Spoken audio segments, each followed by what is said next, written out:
Morning everyone, welcome back to my YouTube channel. हम कर रहे थे एसएससी जीडी 2025 के लिए प्रैक्टिस सेट और जीएस प्रैक्टिस सेट नंबर आज है 9th। और इससे पहले हमने 8 प्रैक्टिस सेट का रिवीजन हैंड रिटन नोट्स की फॉर्म में कर लिया है। अगर आपने वो वीडियो ना देखी हो तो पहले वो देख लें। और अगर आप हमारे चैनल पर नए हैं तो चैनल को सब्सक्राइब जरूर करें ताकि डेली आपको ऐसी क्लास मिलती रहे। और अगर आप हरियाणा CET 2025 की तैयारी कर रहे हैं तो हमारा एक और चैनल है, तो उसको सब्सक्राइब कर लें। और वहाँ पर daily Haryana GK PYQ questions की सीरीज चली हुई है, तो आप उसको भी देख सकते हैं। चलिए सबसे पहले हम करते हैं जो प्रैक्टिस सेट नंबर 8 था उसके 5 इंपॉर्टेंट क्वेश्चंस का रिवीजन। झूलन फोक डांस कहाँ का है? तो झूलन है राजस्थान का। कालबेलिया भी यहीं का है और गुलाबो सपेरा का संबंध कालबेलिया डांस से ही है। कालबेलिया डांस को 2010 में इंटेंजिबल कल्चरल हेरिटेज में शामिल किया गया था। कलमा जट्टू, जहाँ पर भी डबल टा दिखाई दे तो ये होगा केरल राज्य से संबंधित है। बीच वॉलीबॉल का मैदान की लंबाई और चौड़ाई कितनी होती है? तो 16 गुणा 8 मीटर। 16 लंबाई और 8 चौड़ाई होती है। राज्यसभा के पहले उपसभापति तो ये थे SV कृष्णमूर्ति और पहले सभापति ये थे डॉक्टर सर्वपल्ली राधाकृष्णन। मेरियाना गर्त की गहराई कितनी है? तो इसकी गहराई है 11,033 मीटर और इसे ही चैलेंजर डीप के नाम से जानते हैं। तो आज का हमारा फर्स्ट क्वेश्चन है ADB या एशियन डेवलपमेंट बैंक में कुल सदस्यों की संख्या कितनी है?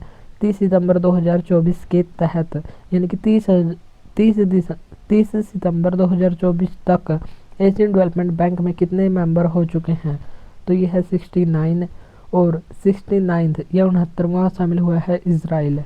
इसकी स्थापना 1966 में हुई थी। हेडक्वार्टर मनीला फिलीपींस में स्थित है और इसमें 69 कंट्री है जिसमें से 49 एशिया की हैं और 20 पैसिफिक या प्रशांत क्षेत्र की देश हैं। और इसके अध्यक्ष मस्तगू असाकावा बने हैं। इजराइल देश जो 69वां शामिल हुई है, इसकी राजधानी है यरूशलेम और इसकी मुद्रा है new shekel. AIIB Asian infrastructure investment bank, इसकी स्थापना हुई थी 2015 में और इसका हेडक्वार्टर बीजिंग चाइना में स्थित है। वर्ल्ड बैंक का 190वां देश है एंडोरा। IMF का 191वां सदस्य है लिechtenstein और इन दोनों का हेडक्वार्टर वाशिंगटन DC अमेरिका में स्थित है। वर्ल्ड बैंक और IMF दोनों की स्थापना 1944 के ब्रेटन वुड्स सम्मेलन में हुई थी और इन दोनों का मुख्यालय वाशिंगटन DC अमेरिका में स्थित है। इन दोनों की स्थापना एक ही सम्मेलन में हुई थी, इसलिए इन दोनों को जुड़वा बहन के नाम से भी जानते हैं। NDB न्यू डेवलपमेंट बैंक, जिसकी स्थापना 2014 में हुई थी और संघाई चाइना में इसका मुख्यालय स्थित है और ब्रिक्स का बैंक यही कहलाता है। ब्रिक्स जिसमें ब्राज़ील, रसिया, इंडिया, चाइना और साउथ अफ्रीका शामिल है। इसकी स्थापना 2009 में हुई थी, लेकिन साउथ अफ्रीका इसमें 2010 में शामिल हुआ था। और 2024 का ब्रिक्स समिट रसिया के कजान शहर में आयोजित हुआ है। सेकंड क्वेश्चन है 37वां नेशनल गेम्स 2023 का आयोजन कहाँ पर किया गया? तो इसका आयोजन गोवा में किया गया और इसके शुभंकर का नाम है मोगा, जिसका मतलब होता है प्रेम। और इसमें 43 खेल प्रतियोगिताएं हुई थी, जिसमें पहला स्थान महाराष्ट्र ने प्राप्त किया 80 गोल्ड के साथ, दूसरा आर्मी ने प्राप्त किया 66 गोल्ड के साथ और तीसरा हरियाणा ने 60 गोल्ड के साथ थर्ड स्थान हासिल किया।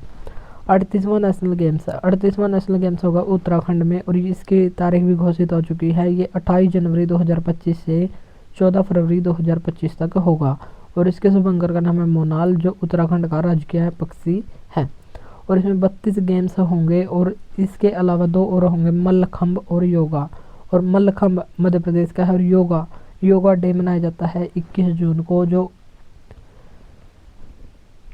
उत्तरी गोलार्ध में सबसे बड़ा दिन होता है। पहला नेशनल गेम्स कब हुआ था? तो ये 1924 में लाहौर में हुआ था और आधुनिक नेशनल गेम्स की शुरुआत 1985 में हुई थी। नई दिल्ली से इसको शुरू किया गया था। जनगणना 2011 के अनुसार महिला साक्षरता दर कितनी है? तो महिला साक्षरता दर है 65.46% और पुरुष साक्षरता दर ये है 82.14%। और भारत की साक्षरता दर ये है 74.04%। महिला की ये है, पुरुष की ये है और अगर भारत की पूछा जाए तो ये होगी 74.04%। महिला साक्षरता दर में कितनी वृद्धि हुई है? तो अगर वृद्धि देखें तो 2001 में महिला साक्षरता दर थी 53.53% थी और 2011 में हो गई है 65.46%, तो लगभग 12% की वृद्धि हुई है। और मेल में कितनी परसेंट की वृद्धि हुई है? 2001 में 75.26 थी और 2011 में हो गई है 82.14%, तो लगभग 7% की वृद्धि मेल में। और महिला साक्षरता दर में वृद्धि लगभग 12% की हुई है। और भारत में कुल वृद्धि कितनी हुई है? 2011 में भारत की साक्षरता दर थी 64.8 और 2011 में हो गई है 74.04, तो लगभग 10% की वृद्धि यहाँ पर हुई है। सबसे अधिक साक्षरता कहाँ पर मिलती है? तो सर्वाधिक साक्षरता वाला जिला है केरल और सर्वाधिक मेल साक्षरता ये भी केरल में और सर्वाधिक फीमेल लगभग 92% साक्षर हैं महिलाएं केरल में। और न्यूनतम महिला साक्षरता ये कहाँ पर है? तो न्यूनतम महिला साक्षरता बिहार में है और दूसरे स्थान पर है राजस्थान और बिहार में है 51%।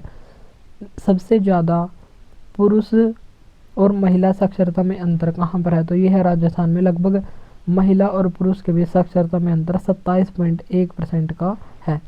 और सबसे कम महिला और पुरुष में साक्षरता में अंतर, सबसे कम अंतर है मेघालय में, लगभग 3.1% का अंतर है। और सबसे अधिक साक्षर जिला ये है शेरछिप जो मिजोरम का जिला है और यहाँ पर लगभग 98.76% साक्षरता मिलती है। और सबसे कम साक्षर जिला ये है अलीराजपुर जो मध्य प्रदेश का जिला है और यहाँ पर 37.22% की साक्षरता दर मिलती है। चौथा क्वेश्चन है शास्त्रीय हिंदुस्तानी संगीत के घराने कौन कौन से हैं? तो ये है आगरा घराना, ग्वालियर घराना और किराना घराना। और आगरा घराने के फाउंडर हैं हाजी सुजान खान, ग्वालियर घराने के हस्सू, हत्थू और नत्थू खान और किराना घराने के फाउंडर हैं अब्दुल करीम खान। और किराना घराना से और संबंधित कौन कौन से हैं? तो ये बताने आपको कमेंट बॉक्स में। तंजावुर घराना ये साउथ इंडिया से संबंधित है और ये कर्नाटक संगीत से भी संबंधित हो जाएगा। और हिंदुस्तानी संगीत की शैली कितनी है? टोटल 10 शैली हैं और इनमें से कुछ महत्वपूर्ण इस प्रकार हैं, जैसे ख्याल।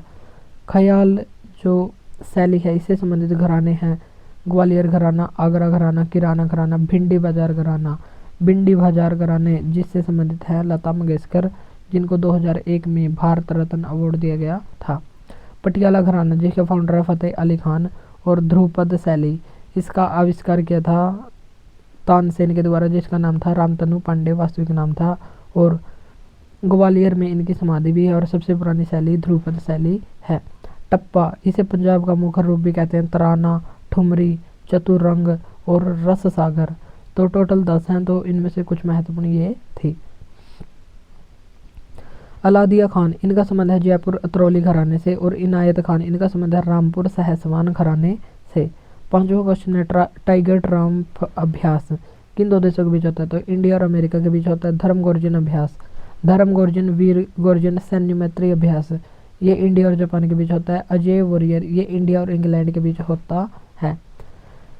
डस्टलिक अभ्यास इंडिया और उज्बेकिस्तान के बीच होता है। गरुड़ शक्ति, समुद्र शक्ति ये इंडिया और इंडोनेशिया के बीच होता है। शक्ति अगर शक्ति पूछा जाए तो ये हो जाएगा फ्रांस और इंडिया के बीच। सूर्य किरण अभ्यास इंडिया और नेपाल के बीच। मैत्री अभ्यास इंडिया और थाईलैंड के बीच। लेकिन मित्र शक्ति हो जाएगा इंडिया और श्रीलंका के बीच। और सैन्य मैत्री अभ्यास ये इंडिया और जापान के बीच होता है। इंद्र अभ्यास इंडिया और रूस के बीच। संप्रीति और बंगो सागर ये दोनों अभ्यास इंडिया और बांग्लादेश के बीच होते हैं।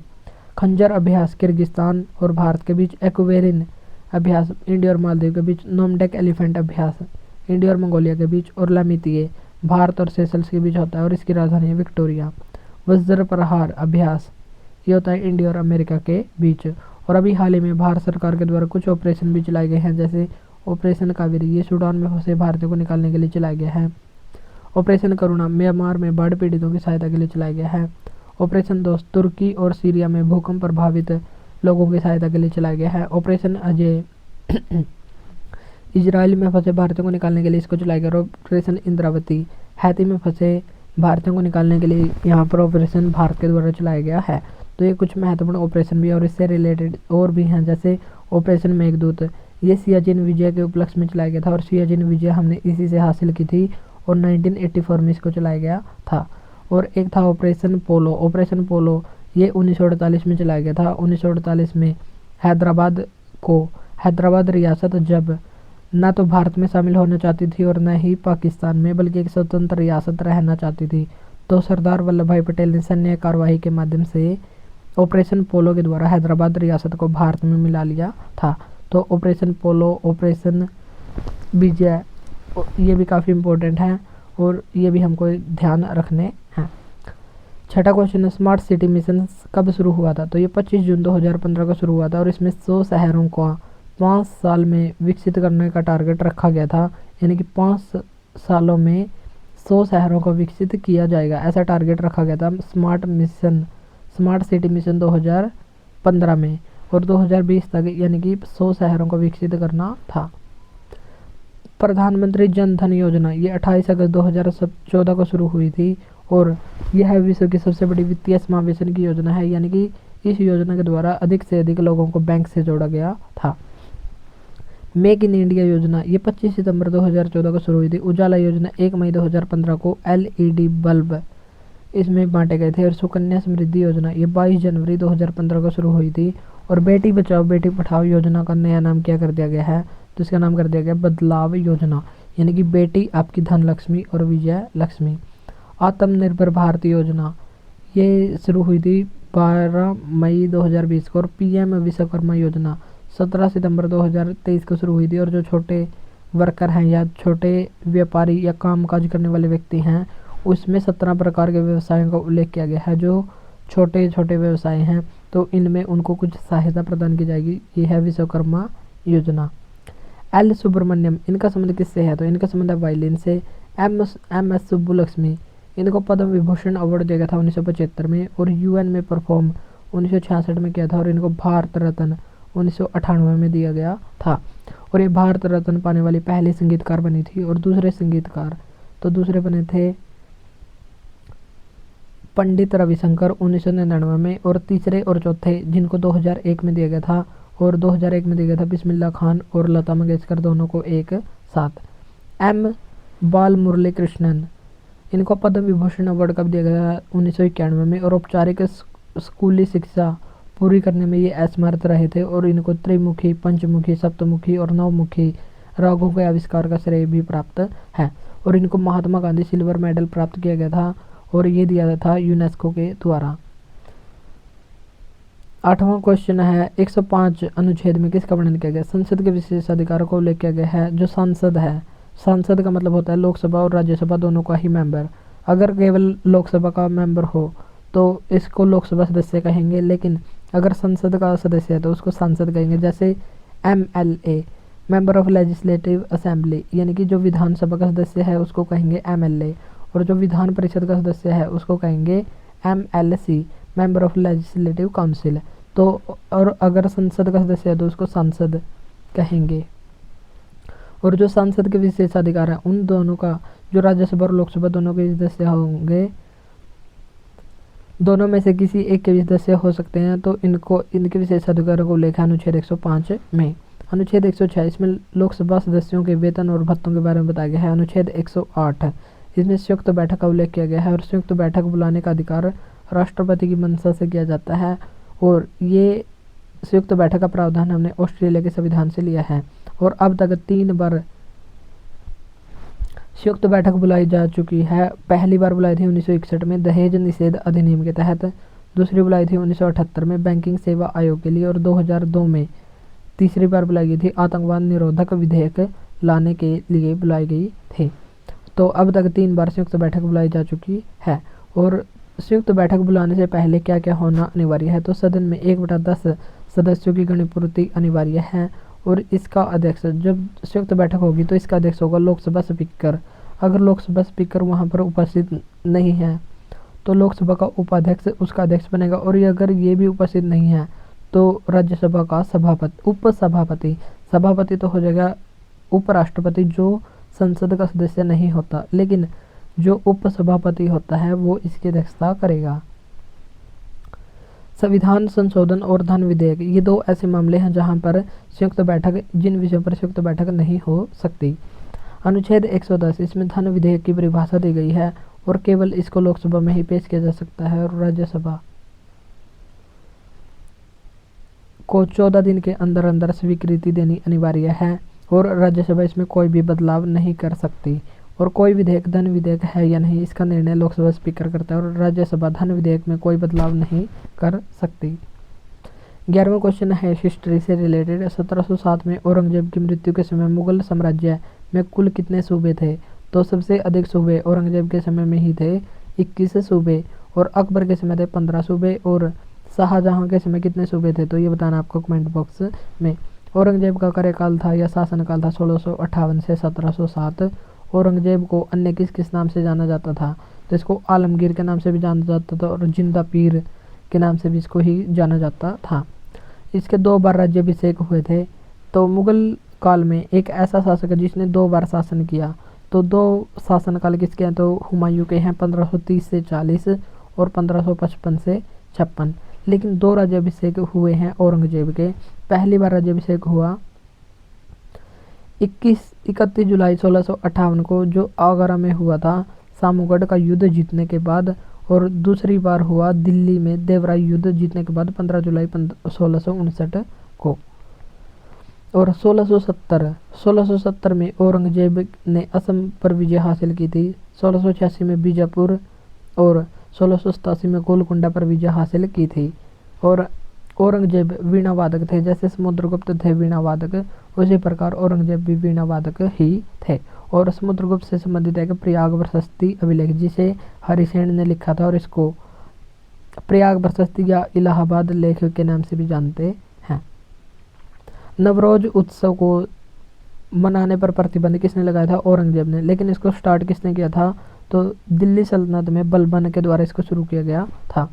औरंगजेब ने जजिया कर को पुनः शुरू कर दिया था 1659 में, 1679 में, 1679 में शुरू कर दिया था। लेकिन 12 अप्रैल 1679 को शुरू किया था। लेकिन इसको बंद किसने किया था? अकबर ने। और भारत में सबसे पहले शुरू किया था मोहम्मद बिन कासिम ने, जो अरब आक्रमणकारी था। लेकिन ब्राह्मणों पर भी जजिया कर किसने लगा दिया था? तो ब्राह्मणों पर भी जजिया कर लगाया था फिरोज शाह तुगलक ने, जो दिल्ली सल्तनत में तुगलक वंश का शासक था। औरंगजेब के समय 33% हिंदू मनसबदार थे। औरंगजेब की मृत्यु कहाँ पर हुई थी? तो औरंगजेब की मृत्यु 1707 अहमदनगर में हुई थी और इसका मकबरा संभाजी नगर में स्थित है। और संभाजी नगर में ही बीबी का मकबरा स्थित है, जिसे ताजमहल की भद्दी नकल और दक्षिण भारत का ताजमहल के नाम से जानते हैं। दारा सिकोह अंततः औरंगजेब से उत्तराधिकार का युद्ध हार गया। तो वो कौन सी लड़ाई थी? तो ये थी सामूगढ़ की लड़ाई। और 1659 में दोबारा से राज्याभिषेक हुआ था। दारा सिकोह को कौन सी उपाधि दी गई है? शाह इकबाल की उपाधि दी गई है। और इसकी कुछ महत्वपूर्ण पुस्तक भी हैं, जैसे सिर ए अकबर, जिसमें 52 उपनिषदों का अनुवाद किया गया है, और एक बुक है मज़्ज़म उल बहरीन। और दारा सिकोह को लघु अकबर की संज्ञा इतिहासकार लेनपुल ने दी है। और इसी इतिहासकार लेनपुल ने हुमायूं को, जब हुमायूं की मृत्यु हुई थी, तो हुमायूं के बारे में कहा था कि हुमायूं जीवन भर लड़खड़ाता रहा और लड़खड़ाने से ही इसकी मृत्यु हो गई। तो ऐसा कथन भी इतिहासकार लेनपुल ने ही कहा था। और लेनपुल ने ही दारा सिकोह को लघु अकबर की संज्ञा दी थी। दारा सिकोह पंजाब का सूबेदार नियुक्त किया गया था। और धर्मट की लड़ाई ये उज्जैन मध्य प्रदेश में हुई थी 1658 में। और देवराई की लड़ाई अजमेर में हुई थी 1659 में। सामूगढ़ की लड़ाई आगरा में हुई थी 1658 में। और दारा सिकोह की गर्दन यहीं पर काट दी गई थी। और शाहजहां को बंदी किसने बनाया था? तो ये बनाया था 1658 में शाह बुर्ज आगरा में बनाया था औरंगजेब के द्वारा। और 8 वर्ष कैद के बाद 1666 में इसकी मृत्यु हो गई थी। भारत का सबसे पुराना भूभाग कौन सा कहलाता है? तो भारत का सबसे पुराना भूभाग कहलाता है प्रायद्वीपीय पठार, जिसकी आकृति त्रिभुजाकार है। तो यह है ज्योग्राफी का क्वेश्चन। और सबसे बड़ा प्रायद्वीपीय पठार यह है ढक्कन का पठार, जो 8 राज्यों में फैला हुआ है। और इसकी औसत ऊंचाई 600 से 900 मीटर तक है। ढक्कन के पठार के नॉर्थ में सतपुड़ा की पहाड़ियां हैं और साउथ में नीलगिरी की पहाड़ियां, ब्लू माउंटेन्स है जो तमिलनाडु में है। और नीलगिरी की पहाड़ी, नीलगिरी की सबसे ऊंची चोटी यह है दोद्दा बेट्टा, जिसकी हाइट बतानी है आपको कमेंट बॉक्स में। प्रायद्वीपीय नदी प्रणाली, ये कहाँ पर, प्रायद्वीपीय नदी प्रणाली की विशेषता क्या है? तो इस सुनिश्चित मार्ग पर चलती है, विसर्प नहीं बहती यानी कि टेढ़ी मेढ़ी नहीं बहती, सीधी बहती और 12 मासी नहीं होती यानी कि वर्षा पर इसका पानी निर्भर करता है। लेकिन जो ये नदियां हैं प्रायद्वीपीय नदी, इनमें पानी कहाँ से आता है? तो इनमें जो ग्लेशियर पिघल रहे हैं उनसे लगातार पानी बहता रहता है। सभी नदियां पश्चिम से पूर्व में बहती हैं, लेकिन 2 नदी अपवाद हैं जो पूर्व से पश्चिम में बहती हैं, यानी कि पूर्व से इस साइड की ओर अरब सागर की ओर गिरने वाली 2 नदियां हैं, नर्मदा और ताप्ती। बाकी सभी नदियां पश्चिम से शुरू होती हैं और बंगाल की खाड़ी में आकर गिरती हैं, और सभी नदियां उन्हीं के ही उदाहरण हैं, लेकिन 2 ही याद रखनी है, नर्मदा और ताप्ती नदियां। प्रायद्वीपीय भारत की सबसे लंबी नदी, प्रायद्वीपीय भारत या दक्षिण भारत की सबसे बड़ी नदी है गोदावरी, जिसकी हाइट है या लंबाई है 1465 किलोमीटर, और इसे दक्षिण गंगा या वृद्ध गंगा या बूढ़ी गंगा के नाम से भी जानते हैं, और इसे मध्य और दक्षिण भारत की जीवन रेखा भी कहा जाता है। और उत्तर भारत की नदियों में नदियों से कम चौड़ाई प्रायद्वीपीय नदियों की होती है, क्योंकि ये पठारों में बहती हैं। हरित क्रांति, भारत में हरित क्रांति का पहला चरण कब से कब तक था? तो ये था 1960 से 70, और पहली बार हरित क्रांति आई थी 1967-68 में, यानी कि 1960-70 के दशक में आया था, और दूसरा चरण 1970-80 के दशक में आया था। और विश्व में हरित क्रांति का जनक माना जाता है नॉर्मन बोरलॉग को, जो मैक्सिको के रहने वाले हैं, और भारत में हरित क्रांति का जनक MS स्वामीनाथन को माना जाता है, जिसके कारण 1966-67 में भारत में हरित क्रांति आई, और MS स्वामीनाथन को 2024 का भारत रत्न अवार्ड भी दिया गया है। श्वेत क्रांति, ये दुग्ध उत्पादन से संबंधित है, और इसके लिए ऑपरेशन फ्लड 1970 में चलाया गया था। वर्गीज कुरियन जो केरल के रहने वाले थे, इसलिए वर्गीज कुरियन को श्वेत क्रांति का जनक माना जाता है, और इनका जन्म दिवस था 26 नवंबर को, और 26 नवंबर को नेशनल मिल्क डे मनाया जाता है, और वर्ल्ड मिल्क डे ये 1 जून को मनाते हैं। मत्स्य क्रांति या नीली क्रांति का संबंध है मछली उत्पादन से, और इसके फाउंडर या फादर माने जाते हैं अरुण कृष्णन। पीली क्रांति तिलहन उत्पादन से संबंधित, और इसके फादर माने जाते हैं सैम पित्रोदा, जिनको संचार क्रांति का जनक भी भारत में माना जाता है। गुलाबी क्रांति किससे संबंधित है? प्याज और झींगा उत्पादन से संबंधित, और इसके फादर हैं दुर्गेश पटेल। सदाबहार क्रांति कृषि से संबंधित और हेल्थ और पोषण से भी संबंधित, और इसके जनक माने जाते हैं प्रधानमंत्री नरेंद्र मोदी। 17वां क्वेश्चन है, भारत में गरीबी आंकलन किस विधि से किया जाता है? तो ये हेड काउंट अनुपात विधि से किया जाता है, और इसका आंकलन कौन करता है? तो इसका आंकलन करता है नीति आयोग की एक टास्क फोर्स, और नीति आयोग की फुल फॉर्म है national institute for transforming India, जिसकी स्थापना 1 जनवरी 2015 को हुई थी। और इसका आकलन उपभोग व्यय पर आधारित होता है, और गरीबी आंकलन के लिए अब तक 2 समिति भी बनाई गई हैं। पहली है तेंदुलकर समिति। तेंदुलकर समिति 2009 में बनाई गई थी, और रंगराजन समिति 2012 में बनाई गई थी, और इसने अपनी रिपोर्ट 2014 में पेश की थी। रंगराजन ये RBI के पूर्व गवर्नर भी रह चुके हैं, और इनकी फेमस एक पुस्तक है फॉक्स इन दी रोड, तो ये भी हमको यहाँ पर रखनी है ध्यान। और रंगराजन समिति का संबंध है गरीबी आकलन से। और रंगराजन समिति ने ही बताया था कि अगर इतने रुपए खर्च किए तो वो गरीब नहीं है। अगर कोई शहर में रहने वाला है और प्रतिदिन 47 रुपये खर्च कर देता है तो वो गरीब नहीं है, और ग्रामीण क्षेत्र में अगर कोई व्यक्ति रहता है और 32 रुपये प्रतिदिन खर्च कर देता है तो वो गरीब नहीं है। तो ऐसा किसने बताया था? रंगराजन समिति ने बताया था। वायुमंडलीय दाब को मापने की विधि सबसे पहले किसने विकसित की थी? तो ये टोरिसेली ने 1643 में विकसित की थी। बर्नौली का सिद्धांत किससे संबंधित है? तो ये ऊर्जा संरक्षण का सिद्धांत है।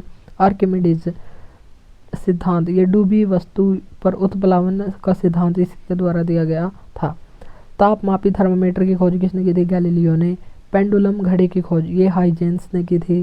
सिलाई मशीन का आविष्कार ये होवे के द्वारा किया गया था। लेजर का आविष्कार किंग जिलेट ने, और एक्स किरणों का आविष्कार ये रोंटजन ने किया था, और रोंटजन को फिजिक्स का पहला नोबेल अवार्ड भी दिया गया था 1901 में।